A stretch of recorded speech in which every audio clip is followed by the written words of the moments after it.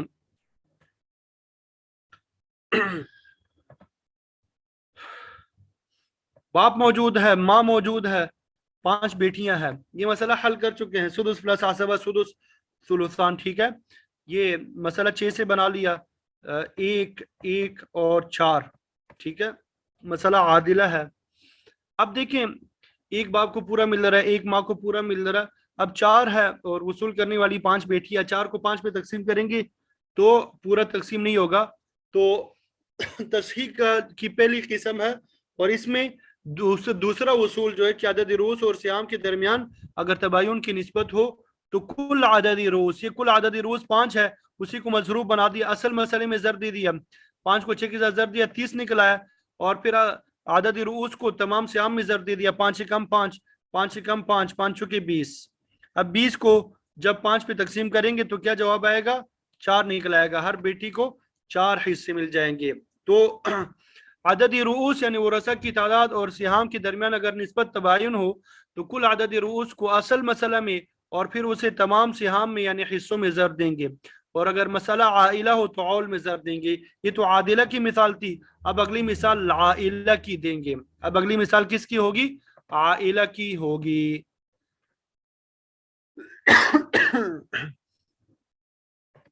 عائلہ کی مثال دیکھیں، زوج ہے اور 5 بہنیں ہیں، زوج کو کیا ملے گا، نصف ملے گا، 5 بہنوں کو ثلثان، نصف اور ثلثان ہو تو مسئلہ 6 سے بنایا جاتا ہے، 6 کا نصف 3 ہوتا ہے، ثلثان 4 ہوتے ہیں، 4 اور 3 کتنے ہو گئے، 7، مسئلہ 6 تھا اور سیام کتنے نکل آئے، 7، ٹھیک ہے، مسئلہ کم ہو گیا، سیام زیادہ ہو گئے تو عول ہو گیا۔ عول کے بارے میں بتایا تھا کہ جتنے سیام ہوتے ہیں اس سے مسئلہ بنایا جاتا ہے، تو 7 سیام ہے تو 7 سے مسئلہ بنا دیا، اب یہ 6 ختم ہو گیا، اب اصل مسئلہ 7 رہ گیا، ٹھیک ہے۔ اب دیکھیں 3 جو ہے یہ شوہر کو تو پورا مل جائے گا، اس میں کوئی مسئلہ نہیں، لیکن یہ 4 جو ہے یہ 5 بہنوں پہ پورا تقسیم نہیں ہوتا، تو یہ تصحیح قسم اول میں آ گیا، ٹھیک ہے۔ ایک ہی فریق میں کسر ہے تو اس کے مختلف اصول پڑھے تھے، ایک اصول ہم نے یہ پڑھا کہ اگر عدد رؤوس اور سہام میں تباین کی نسبت ہو تو کل عدد رؤوس کو اصل مسئلہ میں یا عول میں ضرب دینا ہوتا ہے، اور پھر تمام سیام میں کل عدد رؤوس ہمارے پاس 5 ہے، اس کو مضروب بنا دیا، اصل مسئلہ 7 میں ضرب دے دیا 35 ہو گیا، اور پھر سہام میں 3 میں ضرب دے دیا 15 اور 4 میں ضرب دے دیا 20۔ اب 20 کو 5 پہ تقسیم جب کریں گے تو ہر ایک کا حصہ کیا نکل آئے گا، 4 نکل آ جائے گا، ہر ایک کا حصہ کیا نکل آئے گا، 4 جو ہے وہ نکل آ جائے گا۔ یہاں تک بات سمجھ آ گئی سب کو؟ تو گویا کہ تصحیح قسم اول کے ہمارے پاس 3 اصول آ گئے۔ پہلا اصول تو یہ ہے کہ عدد رؤوس سہام جو ہے عدد رؤوس پہ پورے تقسیم ہوتے ہوں تو ہمیں کسی کام کی ضرورت ہی نہیں، ٹھیک ہے۔ دوسرا اصول یہ ہے کہ عدد رؤوس اور سہام کے درمیان تداخل یا توافق کی نسبت ہو تو ان دونوں صورتوں میں عدد رؤوس کے وفق کو اصل مسئلہ میں اور پھر عدد رؤوس کے وفق کو تمام سیام میں ضرب دے دیں گے، لیکن عدد رؤوس اور سیام میں اگر تباین کی نسبت ہو، تیسرا اصول، تو ایسی صورت میں کل عدد رؤوس کو اصل مسئلہ میں اور پھر کل عدد رؤوس کو تمام سیام میں ضرب دے دیں گے۔ اسی کو عربی میں بیان کیا گیا ہے، وَلَهُ سَبْعَةُ أُصُولٍ ثَلَاثَةٌ بَيْنَ السِّهَامِ والرؤوس وأربعة بين الرؤوس والرؤوس، کہ تصحیح کے 7 اصول ہے، 3 اصول جو ہے سہام اور رؤوس کے درمیان ہوتے ہیں، یہ جو ہم نے پڑھ لیا، ٹھیک ہے، عدد رؤوس اور سہام میں نسبت دیکھی جاتی ہے، واربعۃ، اور 4 اصول جو ہے رؤوس اور رؤوس میں نسبت دیکھی جاتی ہے، عدد رؤوس کے درمیان میں نسبت دیکھی جاتی ہے۔ فإن كانت السهام منقسمة على الرؤوس بلا كسر فلا حاجة إلى الضرب، پہلا اصول جو ہے کہ اگر سہام جو ہے تقسیم ہوتے ہوں رؤوس پر ورثہ کی تعداد پہ بغیر کسی کسر کے تو ضرب کی ضرورت نہیں پڑتی، ٹھیک ہے، کام مکمل ہو گیا یہاں پہ۔ لیکن دوسرا اصول کیا ہے؟ وَإِنْ انْكَسَرَ عَلَى طَائِفَةٍ وَاحِدَةٍ، اگر ایک ہی طائفے میں کسر آ جائے، 2 طائفے میں نہیں، ایک ہی طائفے میں، فَإِنْ كَانَ بَيْنَهُمَا تَوَافُقٌ فَاضْرِبْ وَفْقَ عَدَدِ رُؤُوسِ مَنْ انْكَسَرَتْ عَلَيْهِمُ السِّهَامُ فِي أَصْلِ الْمَسْأَلَةِ وفي أَوْلِهَا، اگر ان کے درمیان توافق ہو، ابھی توافق کی 2 قسمیں ہوتی ہے، حقیقی توافق یا حکمی توافق۔ حکمی توافق سے مراد تداخل ہے، اگر ان کے درمیان تداخل یا توافق ہو تو عدد رؤوس کے وفق کو ضرب دینا ہے۔ کس کے عدد رؤوس کے وفق کو؟ من انکسرت علیہم السہام، جن پہ سہام پورے تقسیم نہیں ہو رہا ہے، کس میں ضرب دینا ہے؟ فی اصل المسئلہ، اصل مسئلہ میں، او فی عولیا، یا اس کے عول میں۔ وَإِنْ كَانَ بَيْنَهُمَا تَبَايُن، لیکن اگر عدد رؤوس اور سہام میں تباین کی نسبت ہو، فَاضْرِبْ كُلَّ عَدَدِ رؤوس مَنْ انْكَسَرَتْ عَلَيْهِمُ السِّهَامُ، تو کل عدد رؤوس کو، کس کے عدد رؤوس کو؟ جن پہ سہام پورے تقسیم نہیں ہو رہے، اصل مسئلہ میں یا اس کے عول میں ضرب دے دینا ہے۔ تو ایسی صورت میں آپ کا مسئلہ جو ہے وہ حل ہو جائے گا، کوئی مشکل پیش نہیں آئے گی، ایسی صورت میں مسئلے کو حل کرنے میں کوئی مشکل پیش نہیں آئے گی۔ تو الحمدللہ یہ تصحیح کے پہلے جو ابتدائی 3 اصول ہے یہ آپ کو سمجھا دیے، پڑھا دیے، امید کرتا ہوں کہ آپ سب نے سمجھ لیے ہوں گے، یاد بھی کیے ہوں گے۔ اللہ تعالیٰ ہماری اس محنت کو قبول فرمائے، اور اس میں جو کمی بیشی ہوئی ہے اللہ تعالیٰ اس سے درگزر فرمائے۔ اللہ اکبر، اور اسے ہمارے لیے اور ہمارے اساتذہ کے لیے صدقہ جاریہ بنائے۔